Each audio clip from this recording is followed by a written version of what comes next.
Finally जिस series का इतने सालों से इंतजार था वो आ चुकी है, यानी कि जुजुत्सु काइसन सीजन 3 ड्रॉप हो चुका है। और इसका पहला एपिसोड कैसा है, उसमें क्या क्या हुआ है, वही इस वीडियो में एक्सप्लोर करेंगे। तो चलो बिना देर किए वीडियो को स्टार्ट करते हैं। लेकिन उससे पहले अगर आपको इसका रीकैप देखना है तो उसका लिंक नीचे डिस्क्रिप्शन में है।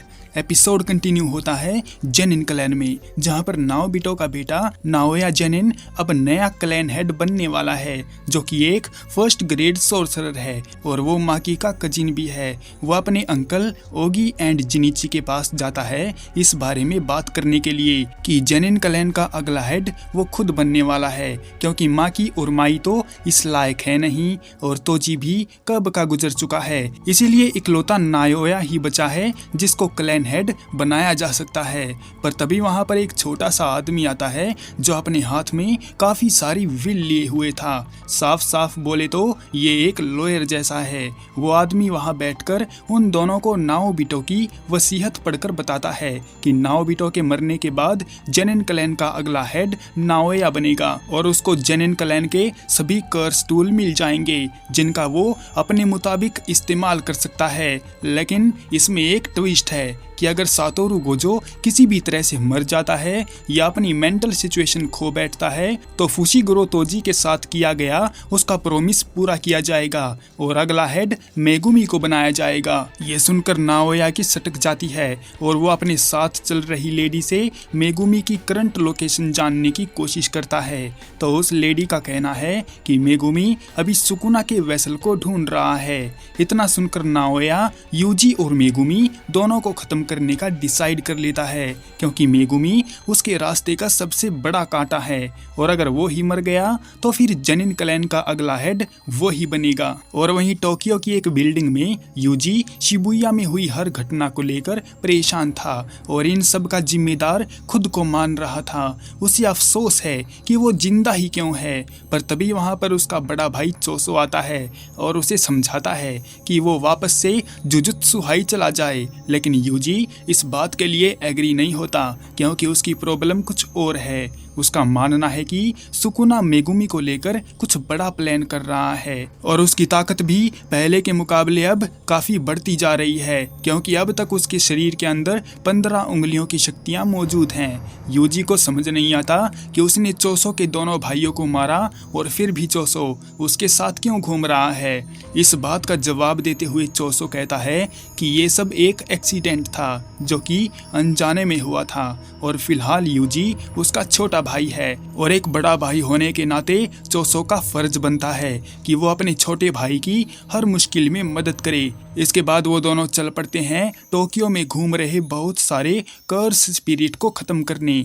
यूजी एक ब्रिज के पास आता है और वहां पर ताली बजाता है। इसके तुरंत बाद ही नदी में से बहुत सारे कर्स स्पिरिट निकल आते हैं और यूजी पर हमला करने के लिए उसके पीछे पड़ जाते हैं। यूजी जल्दी से भागता हुआ एक टनल की तरफ जाता है जहां पर चोसो पहले से ही मौजूद होता है। यूजी अपने बड़े भाई के पियर्सिंग ब्लड की मदद लेकर काफी बड़े कर्स स्पिरिट को खत्म कर देता है।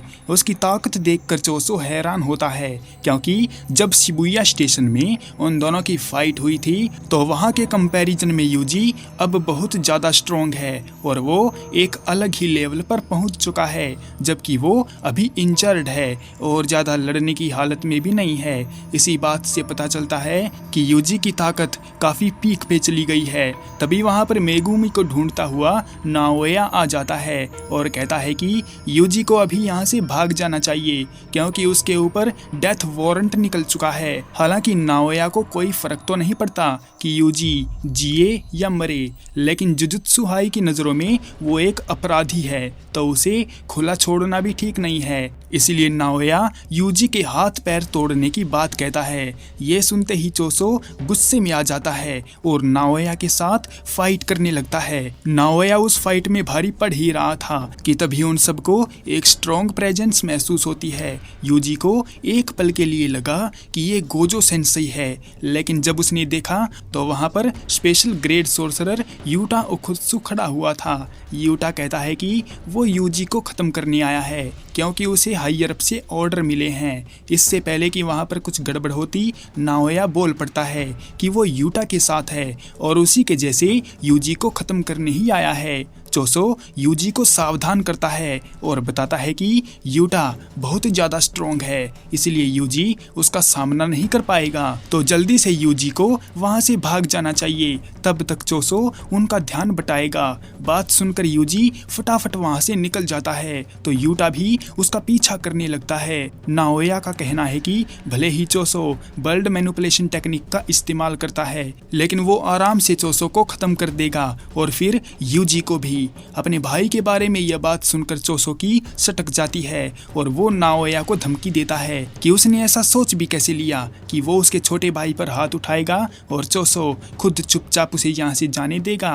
यूजी यूटा से बचने के लिए एक बिल्डिंग में चला जाता है और अपने खून से सने हाथों को धोने लगता है, लेकिन तभी वहाँ पर श्रापित आत्माएं आकर उसको तंग करने लगती हैं और उसको पकड़कर हवा में ले जाती हैं और बिल्डिंग पर दे मारती हैं। यहीं से यूटा को उसकी लोकेशन का पता चल जाता है और वो जल्दी से आकर उसको अपनी सवोर्ड के नीचे ले लेता है। यूजी जल्दी से यूटा को धक्का देकर खुद को अलग करता है और बिल्डिंग से निकलकर बाहर रोड पर आ जाता है। यूजी को उसकी ताकत गोजो के बराबर लगती है, तो यूटा का कहना है कि उसके पास गोजो के मुकाबले कर्स एनर्जी बहुत ज्यादा है, लेकिन एक बात है जो उसको सेंसेई से नीचे लेवल पर लाती है और वो है उनकी सिक्स साइज। यूटा फिर से अपनी फाइट को कंटिन्यू करता है और यूजी को काटने की कोशिश करता है। यूजी टोडो की बातों को याद करके उससे बचने के उपाय ढूंढने लगता है, लेकिन यूटा की एनर्जी इतनी ज़्यादा है कि यूजी उसको समझ ही नहीं पाता, तो यूजी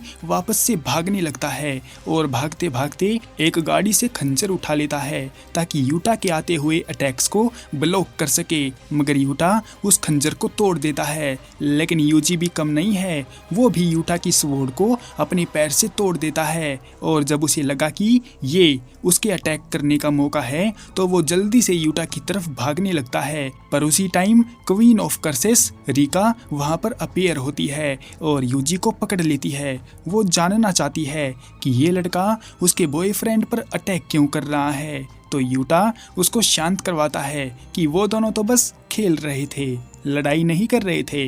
मौका पाकर यूटा यूजी की तरफ बढ़ता है और अपना बाइंडिंग वाव पूरा करते हुए यूजी के सीने में तलवार डालकर उसको खत्म कर देता है। फिलहाल के लिए इस एपिसोड को यहीं पर एंड करते हैं। क्या सच में यूजी मर गया है या इसके पीछे यूटा की कोई और ही स्ट्रेटेजी है, वो तो हम नेक्स्ट एपिसोड में देखेंगे। तब तक के लिए सायोनारा।